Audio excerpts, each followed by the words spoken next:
out here.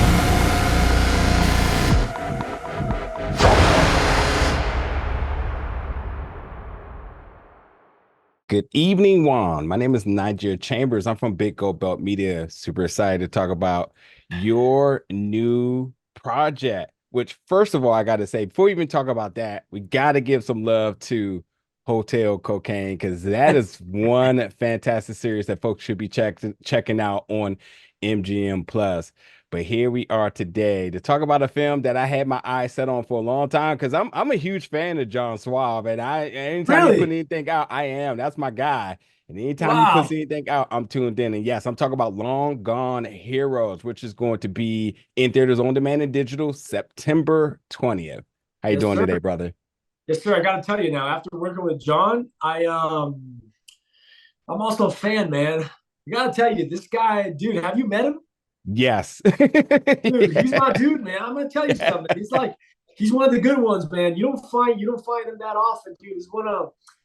He's not only one hell of a guy, he was so cool to work with. I Yeah. love working with directors that are just they're there to play. You know what I mean? Like we all know there's a big responsibility, there's budgets, there's producers, whatever. But this guy, he's got something really special about him, man. And the way he Yeah. controls the set, and the way he's just cool about it, open to ideas. Yeah.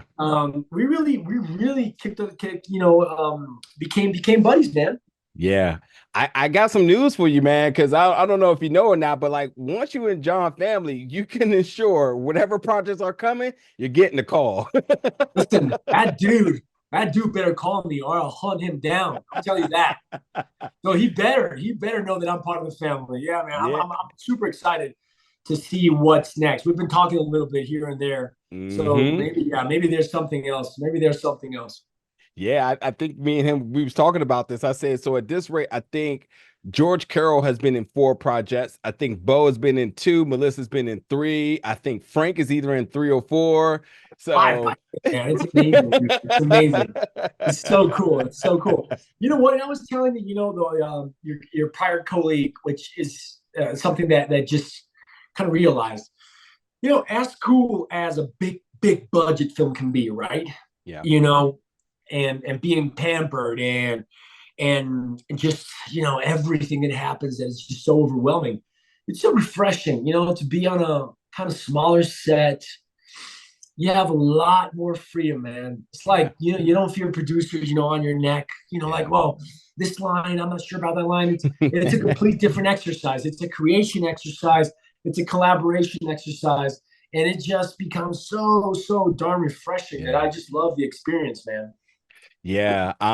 And one thing I'll say about John, and especially in this movie, because why I mentioned you can check this out in theaters on demand and digital. I think without a doubt this is a film you see in theaters because John is the master of magic when it comes down to these smaller budgets looking granular. And this one just Yeah. blown me away. There is action wall to wall. Bullets are flying. I mean, some of the stunt moments, and then the hand-to-hand combat. I mean, it just doesn't disappoint, and it feels granular. But such an advocate for independent films that I'm aware of what the budget is. But I mean, again, the guy he's Houdini at this rate. I want to ask you, man. First of all, there's a lot of questions I really want to ask you about Yeah. the sort of like the message around this film. Um, Mhm. First of all, I'm going back to an interview you recently did about in regards to Hotel Cocaine, and you really put emphasis about wanting to make the antagonist, putting in that work to make sure that it feels authentic. And then with this character Guapo, who is based out of Latin America or South America, and he's what I would consider the plug. Like he's the gateway in terms of getting to the streets to figure out what's going on in the city, the protection, even to the point that he makes his statement, which I definitely will ask about, in terms of saying this is my city. Which when somebody says that, they're standing on something.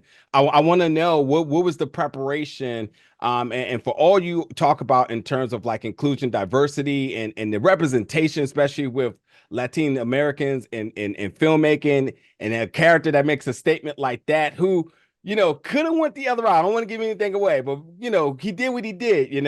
What did you do to bring to this character to make this protagonist feel authentic, all things considered? I didn't do anything, brother. Well, here's the deal. Here's the deal, right? Like, listen, I'm Colombian. I Yeah. lived in Venezuela for like 6 years. I know that town. That town is also my town. That people is also my people. You know what I mean? It's like I don't. I even told John that there were some things that I wanted to add just to make it feel, give it more depth. And he was so cool that he let me. There's a couple lines that had to do with my own experience in Venezuela. You know, Mm, and what I saw in that country. So I know the deal over there. So you mean it's not like you just have to let yourself affect by what's around you, right? It's like, listen, like, we're neighbor countries, so a bunch of stuff from Colombia and Venezuela, especially like small town feeling, it's kind of yeah. the same. But I will tell you this, it's independent, and there's a bunch of things that are not controlled, right? Yeah. I'm not going to say this too much because I don't want to get anybody in trouble, but there's a bunch of cars, motorcycles, stuff happening that's just not under our control. So one scene where we were kind of following a steady cam, and we're just following it, and there was no, we didn't cut traffic, so it's just like motorcycles buzzing, cabs, and we're walking around with fake guns and everything, Yeah. and this taxi like was about to just crash into us, and I just like in my big boy voice, I'm like, stop, you know, and the guy like, and they would just cross, and I give him the stinky eye, this is all real. I'm like, dude, we're all gonna die. And like that, it's like kind of every day because it's indie, and we're Yeah. just, but that's the magic of it, man. That's the Yeah. freedom of, okay, so that guy's not moving from that street. You know what? Yeah. We'll incorporate him in the scene. Just walk past the guy. I mean, it's just so much happening, right? You're just Yeah. constantly just solving problems. Yeah, that's it. That's super interesting because I initially had asked John, I said, he's very intentional with his storytelling. I've been a fan of his since the film Body Brokers, which is one, if you haven't checked out, definitely do so. I'll check it. Stars the late great Michael Kenneth Williams. I asked him, I said, because with all your stories, there's always some message behind it. So I kind of wanted to know, considering that this film takes place in Venezuela and everything that's happening in Venezuela right now, which if you haven't been hiding under the rock, you see this on the news day to day, but the news only tells you what they tells you. But like, did this story also try to provide some measure of like Yeah. narrative behind what's kind of going on and whatnot? And he said, no, it's completely fictional, but I'd be completely remiss to say like, it's hard to avoid what certain things are. So, I want to know for you, like again, with this being these are your cities. You grew up, you're born, you Yeah. traveled these cities. What are you kind of hoping in a very uncoincidental but yet eerie sort of coincidence of the release of this film and everything that's happening in the world that Yeah. that it brings it? What type of attention do you hope it brings to the viewers? Well, you know what they say, is it art imitating reality, or is it really reality imitating art, right? That Look, man, there's gnarly places. There's gnarly places down here. There's gnarly places in Colombia. There's gnarly places in Venezuela. But hey, there's gnarly place in the US too, yeah, right? So yeah, I guess, the message is there's always, and it doesn't stop. There's people who are trying to do evil. There's people trying to fight that evil. yeah, And we don't hear probably what, 1%, 2%, 5% of what really goes on.